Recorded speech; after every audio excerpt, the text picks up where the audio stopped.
Jadi ada beberapa soal yang mau dibahas bareng sama kalian ya. Kita belajar bareng aja. Tapi sebelum bahas soal, Miss Fitri mau kasih sedikit review materinya ya. Oke, kita mulai. Bismillahirrahmanirrahim. Kita akan bahas tentang respirasi sel.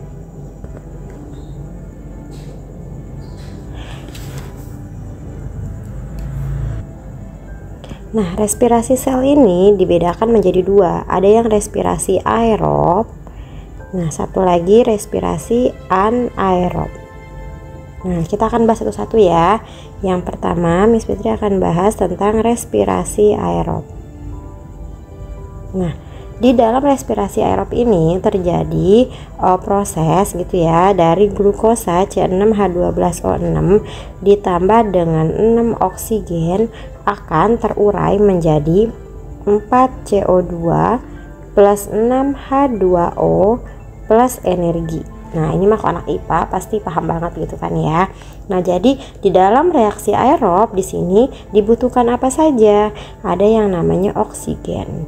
Jadi respirasi aerob ini dia butuh oksigen. Itu ya.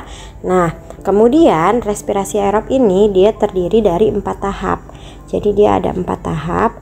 Nah, Miss Fitri akan buat dalam bentuk tabel ya, biar kamu mudah mengingatnya. Oke.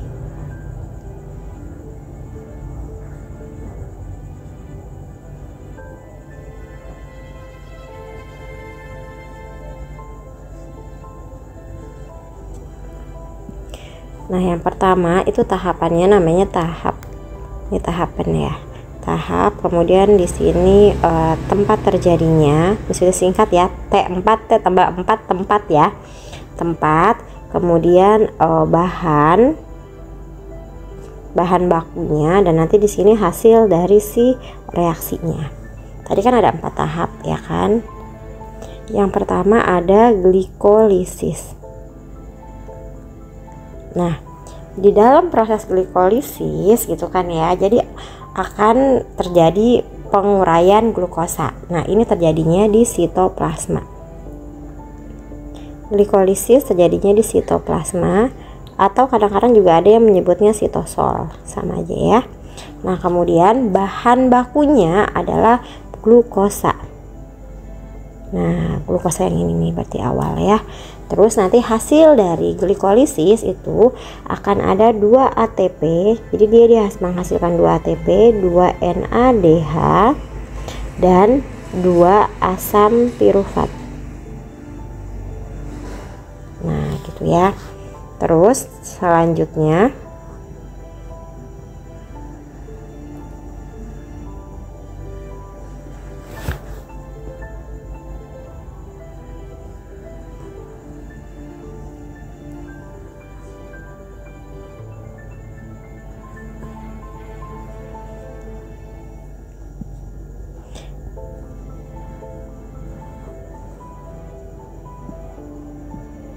ada yang namanya dekarboksilasi oksidatif ya, maksudnya singkat DO aja ya, atau fosforilasi oksidatif. Nah, DO ini terjadinya udah bukan sitoplasma lagi, tapi udah masuk ke mitokondria. Nah, tapi hanya di bagian matriksnya ya, matriks mitokondria. Nah, matriks itu masih ingat nggak? Jadi kalau mitokondria kan misalnya bentuknya kayak gini. Nah, dia kan ada kan lipatan-lipatannya ya. Nah, di cairannya gitu. Kalau lipatan ini namanya krista, jadi di cairan-cairannya gitu ya. Nah, bahannya apa? Bahannya adalah 2 asam pirufat yang dari sini nih ya, dari hasil apa tuh namanya glikolisis gitu, masuk dari sitoplasma masuk ke dalam matriks mitokondria. Jadi di sini 2 asam pirufat. Nah, kalian mesti ingat ya, dari 1 molekul glukosa itu dihasilkan 2 molekul asam pirufat. Nah, di sini Miss Fitri kasih warna yang berbeda kali ya, biar bisa keciri. Miss Fitri ganti dulu ya, biar bisa tahu bedanya yang dihasilkan. Tadi ada 2 ATP ya, 2 NADH, dan 2 asam pirufat. Nah, terus di dekarboksilasi oksidatif yang dihasilkan adalah 2 asetil-CoA, koenzim A, kemudian ada 2 CO2 dan 2 NADH. Nah, ini tabel ini kalian perlu ingat banget ya. Jadi bukan di luar kepala, ada di dalam kepala. Setelah DO, selanjutnya itu ada siklus Krebs. Bisa singkat aja ya, SK ya, siklus Krebs. Nah, siklus Krebs ini di mana? Siklus Krebs ini terjadinya sama seperti si dekarboksilasi oksidatif. Jadi ada di matriks mitokondria. Nah, ada di matriks mitokondria, makanya kadang ada juga nih soal yang dia nggak ngebagi 4 tapi dibaginya jadi 3. Nah, kenapa dibagi 3? Karena DO sama siklus Krebsnya dijadikan 1. Cuman umumnya kita akan menemui yang 4 tahap ini ya. Nah, di siklus Krebs ini apa sih yang dijadikan bahan? Yaitu si 2 molekul asetil-CoA. 2 molekul asetil-CoA-nya masuk ke sini. Asetil-CoA. Nah, kemudian yang dihasilkan apa? Yang dihasilkan dalam proses siklus Krebs yaitu ada 6 NADH, kemudian ada 2 FADH dan 2 ATP, lalu ada lagi 4 CO2. Nah, selanjutnya setelah dari siklus Krebs akan dilanjutkan dengan tahap yang terakhir, yaitu transport elektron.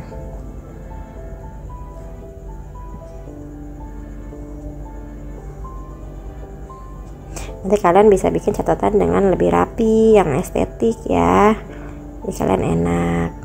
Kalau Miss Fitri nggak sempat bikinnya. Nah, lalu transfer elektron di mana? Transfer elektron di mitokondrianya. Mitokondrianya yang mana, Miss? Nah, mitokondrianya yang lipatan-lipatan itu namanya krista. Ya, di kristanya, di lipatan-lipatannya. Lalu apa nih bahannya? Semua yang mengandung hidrogen, semua molekul mengandung hidrogen, yaitu NADH dan FADH. Yang dari mana aja tuh? Dari awal. Nah, yang kita cek NADH-nya ya. Di sini kan 2. Lalu di sini ada 2 lagi ya. 2 tambah 2 4. Ditambah yang dari siklus Krebs ada 6. Berarti ada 10 NADH. Nah, kemudian selain itu yang ada hidrogennya FADH kan. FADH cuma ada 2 ya. 2 FADH. Nah, nanti di sini hasilnya adalah 34 ATP. 34 ATP dan 6 H2O. Nah, sampai sini selesai belum? Belum ya. Nah, sekarang kita tinggal hitung nih energinya. Nah, total ATP ya. Biasanya ditanya di soal itu biasanya total ATP. Nah, kalau sel ada 2 kan? Ada yang namanya sel prokariotik gitu kan? Nah, satu lagi adalah sel eukariot. Eukariotik atau eukariot sama aja. Bedanya apa? Kalau prokariotik adalah sel yang tidak memiliki membran dalam gitu kan, jadi nyampur semuanya. Yang prokariotik siapa? Golongan bakteri ya kan, Archaebacteria kayak gitu. Nah, kalau misalnya si bakteri total energinya full, jadi kita lihat nih dia menghasilkan 34 ATP dari TE kan, tapi ATP-nya dari TE doang bukan, kita hitung dari awal. Glikolisis ada 2 ATP ya kan, berarti 2 ATP ditambah misalnya ganti warnanya deh biar enak ya.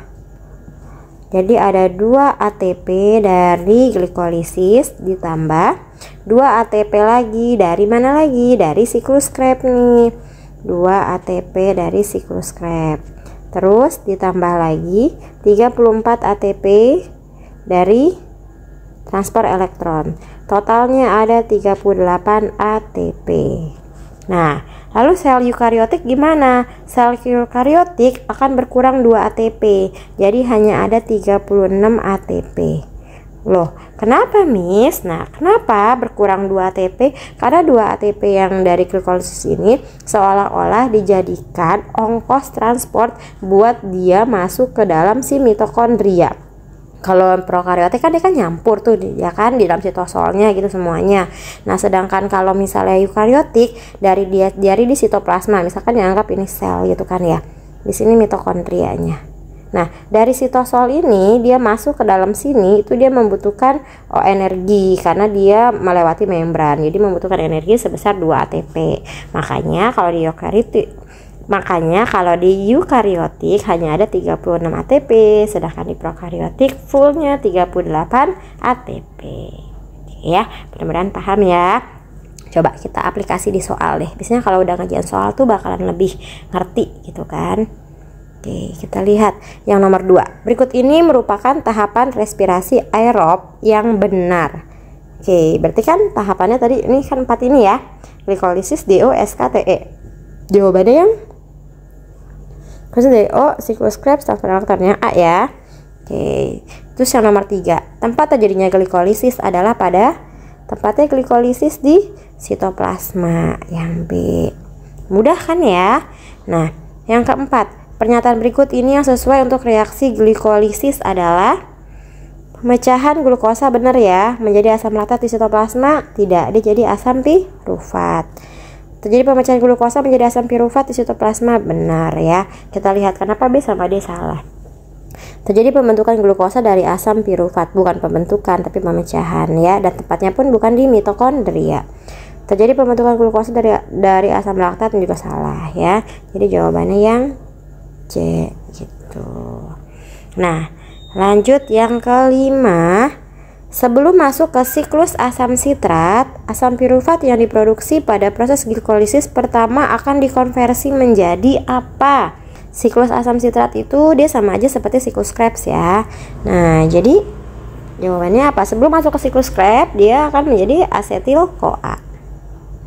Tuh, ya. Lanjut. 3 hasil terpenting dari peristiwa glikolisis pada proses respirasi. Glikolisis 2 ATP, 2 NADH, 2 asam pirufat. Ini bukan, 2 glukosa tidak, yang D. Asam pirufat, NADH, dan ATP. Dan mudah kan ya? Kita cuma hafal satu tabel ini aja, kamu tuh bisa jawab pertanyaan banyak loh. Yang penting paham ya konsepnya. Biologi itu sebenarnya nggak harus diingat-ingat banget sih, nggak harus emang menghafal beberapa, tapi mayoritas tuh kita kayak paham konsep sih sebenarnya kalau udah kelas 12 gini gitu. Terus nomor 7, pada proses respirasi aerob sebagai akseptor terakhir. Nah, akseptor elektron terakhir ya, ini tadi yang ada FHDH, EHD gitulah. Nah, sampai akhir nanti kan membentukkan yang namanya hidrogen yang menangkap si oksigen. Karena tadi kan di awal kan dia butuh oksigen kan. Nah, akseptornya siapa? Akseptor si H-nya ini adalah oksigen. Makanya tuh dia butuh oksigen untuk menjadi akseptornya hidrogen atau elektron. Nah, kenapa hidrogen disebut elektron? Sebenarnya bukan elektron ya, karena hidrogennya membawa elektron gitu. Pelajaran kimia pasti lebih ngerti lah ya. Misalnya tadi biologi cuman dikit-dikit nyerempet lah. Kalau misalnya memang ada kekeliruan, kalian bisa bantu ralat ya. Terus 8 ini fermentasi alkohol, misalnya belum bahas ya karena ini kan anaerob, kita bisa di next video aja. Terus yang ke-9 dalam respirasi anaerob juga. 10 di antara hal-hal berikut yang benar mengenai fermentasi. Ini fermentasi semua ya. 11D produk penting yang dihasilkan pada peristiwa glikolisis dengan memecah satu molekul glukosa. Nah, intinya dalam proses si respirasi aerob yang tadi Miss Fitri jelasin di tabel, ini berlaku untuk satu molekul glukosa ya. Jadi kita lihat, kalau misalnya soalnya 2 molekul ya kalian harus teliti buat kali 2 gitu ya. Berarti dari hasil glikolisis, satu molekul glukosa yang dihasilkan adalah 2 ATP, 2 NADH, 2 asam pirufat. 2 asam pirufat, 2 ATP, 2 molekul NADH. Ini ya. Oke, langsung ketemu ya. Oke, semangat belajar ya. Next Miss Fitri akan bahas yang anaerob ya. Semangat. Yuk bisa yuk.